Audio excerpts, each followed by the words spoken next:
Thank you so much. And once again, thank you so much to the Four Paws team and everyone within their collective. I'm going to call it a movement, doing so much when it's really needed now. So from the pets that we want to look after to the humans engaging with the pets, and we not want to be fear-mongering here at all. We want to be responsible. And I think pet ownership is very rewarding, but can come with some health risks, so we need to be informed.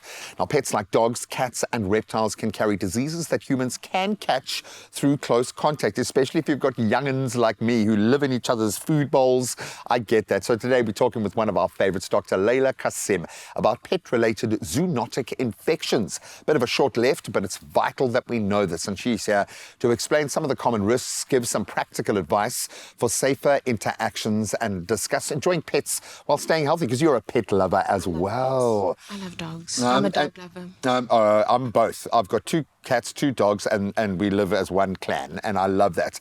But there is close proximity. We take so much time to look after our children, look after the pets, but we've got to look after them as they're engaged within one kind of little microcosm. So maybe let's start with the heavy hitters. Those infections, I like rabies jumps to mind, but that's hopefully not something that's a danger in the household. What are some of those zoonotic worries that keep you up at night? So it's such a broad topic. Zoonotic infections are infections that can be transferred from an animal to a human. It's important to know that there are bacterial infections, viral infections, parasite infections, so many. Yeah. But some of the common ones are related to the pets that you have. So related to dogs, cats, and sometimes even snakes and reptiles. As and a rat have or those two. as rats as well. Actually, rats are really clean, believe it or not, in their own little way when you take them out of where they normally live. Yes. So I get that. I've got to ask, because I've got a Dachshund that I lost the battle with many, many moons ago and sleeps in the bed with us, and I'm sorry, that's not going to change. But they do get very, very close. There is saliva, it's a level of proximity that I think if we actually had to think about, we would probably think it shouldn't be allowed. But is there a line, or how do you feel about that? Because I know it can help with boosting an immune system in a young child. So it's not like no interaction, but there needs to be balance. Yes, exactly. So the things to know is that if your dog shows signs of any infection or danger signs, like if they have a fever or if they act aggressive, then, always take your animal to the vet.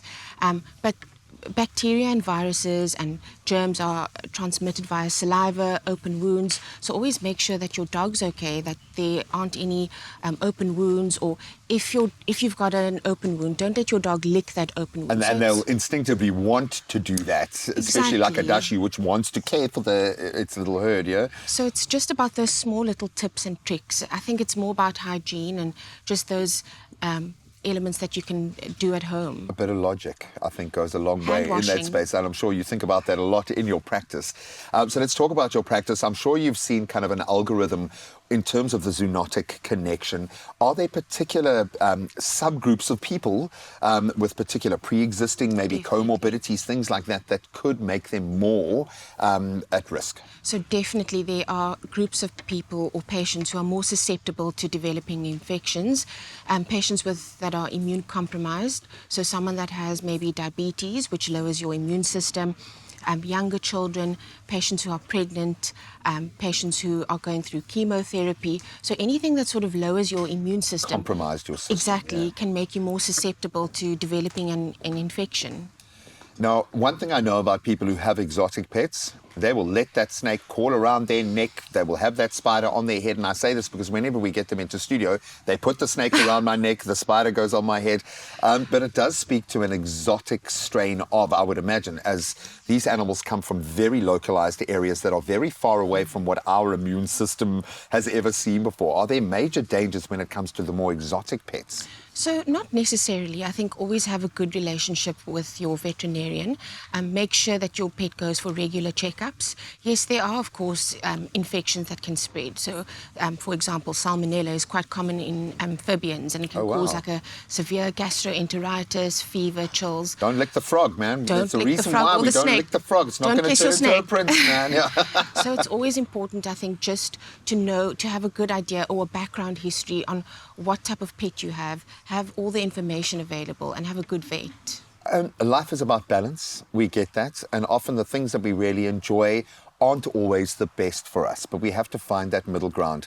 So maybe just to wrap up with some advice when it comes to keeping the family healthy, I mean, just during winter in general, but because we're going to be in close proximity, closed doors, less ventilation with each other and our pets, do you have some tips for staying healthy during these incubating months? So with regards to pets, yes, of course. Firstly, I just want to say that pets are companions and they're part of the family. So For don't sure. isolate them. For sure. It's all about having a holistic, healthy environment. So make sure that when you are touching your pet or feeding them or handling their food, that you wash your hands afterwards. That's something so simple, that's accessible, that's easy. Make sure that your pets are vaccinated. It's also easily accessible in South Africa.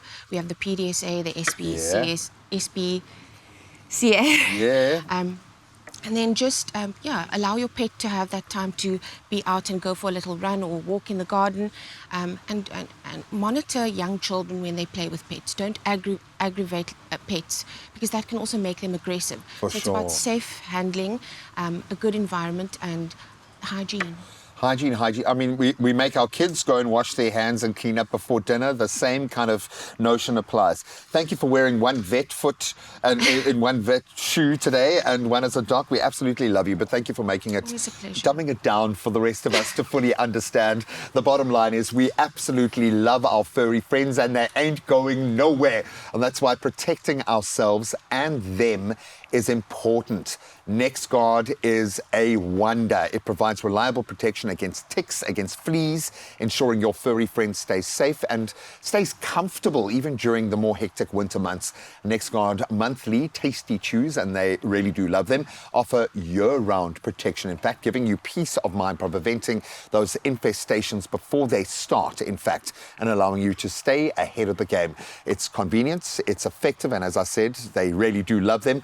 And we want that to be the case because their health and their happiness shouldn't take a break.